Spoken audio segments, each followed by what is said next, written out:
इक़्तिदार संभालने के बाद नई अमरीकी इंतज़ामिया ने पाकिस्तान और अफ़गानिस्तान के लिए खारजा पॉलिसी पर नज़रसानी की और फिर दोनों ममालिक के लिए एक हिकमत अमली वज़ा की। साथ ही रिचर्ड हॉलब्रूक को इन ममालिक के लिए ख़ुसूसी एलची मुकर्रर किया गया। बज़ाहिर इस पॉलिसी के पीछे मंतक ये है कि दोनों ममालिक यकसा तौर पर अल-कायदा और अस्करियत पसंदी से मुतासिर हैं।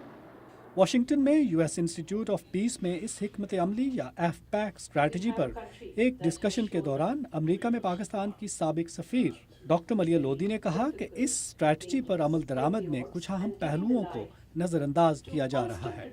इसमें मिलिट्री का जो प्रॉन्ग है वो ही सामने आ रहा है, लेकिन प्रेसिडेंट ओबामा ने तो अपनी स्ट्रेटजी के बारे में कहा था कि इसमें स्मार्ट पावर भी होगी, सॉफ्ट पावर भी होगी, सिविलियन सर्ज भी होगा और कैपेसिटी बिल्डिंग होगी अफ़गानिस्तान के स्टेट के लिए और अफ़गानिस्तान में लोकल लेवल पे।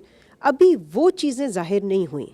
पाकिस्तान को दरपेश सिक्योरिटी चैलेंजेस पर बात करते हुए डॉक्टर लोदी ने कहा कि हालिया वाक़यात के बाद पाकिस्तानी अवाम की अक्सरियत अस्करियत पसंदों और तालिबान को अच्छी नज़र से नहीं देखती।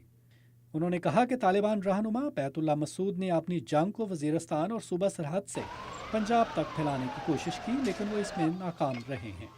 अफगानिस्तान में अमरीकी अफवाज की तादाद में इजाफे के बारे में बात करते हुए साबिक सफ़ीर ने कहा कि जनूबी अफगानिस्तान में अमरीकी अफवाज की कार्रवाइयों पर पाकिस्तान में काफ़ी खदशात पाए जाते हैं।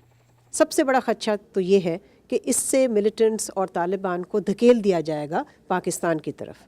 दूसरी किस्म का जो खदशा है वो ये है कि इससे हो सकता है कि रेफ्यूजीज़ और आएँ और इससे जो सप्लाई लाइन है जो कि पाकिस्तान से गुजरती है नेटो और यूएस फोर्सेस के लिए, वो भी ज़्यादा वल्नरेबल हो जाएगी।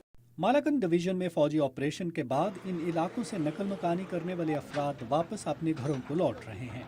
हुकूमत के लिए जहां इन अफराद को बुनियादी ज़रूरियात ज़िंदगी फराहम करना एक मसला है, वहीं सिक्योरिटी को मुस्तकिल बुनियादों पर यकीनी बनाना भी एक बड़ा चैलेंज है।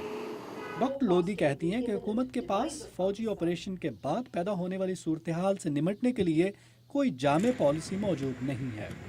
असल बात ये होगी कि क्या उनको सिक्योरिटी मुहैया की जाएगी, किस किस्म की सिक्योरिटी होगी और जो उनकी बेसिक नेसेसिटीज़ हैं और गवर्नेंस जो है वो किस तरह से किक इन करेगा ताकि ऐसी सूरत बाद में ना पैदा हो कि जो मिलिट्री गेन्स हैं वो बिल्कुल ख़त्म हो जाएं या वो नलिफाई हो जाएं या उनकी मनफी हो जाए, इस बात से कि हम कॉन्फ्लिक्ट के बाद की जो सिचुएशन है उसको ना हैंडल कर पाएँ। डॉक्टर लोदी ने अमेरिका की तरफ से पाकिस्तान की हदूद के अंदर फ़ज़ाई हमलों पर भी तनकीद की और कहा कि ड्रोन हमलों के कसरत से इस्तेमाल की वजह से इनकी अफादियत ख़त्म होती नज़र आ रही है। नदीम याकूब, उर्दू VOA।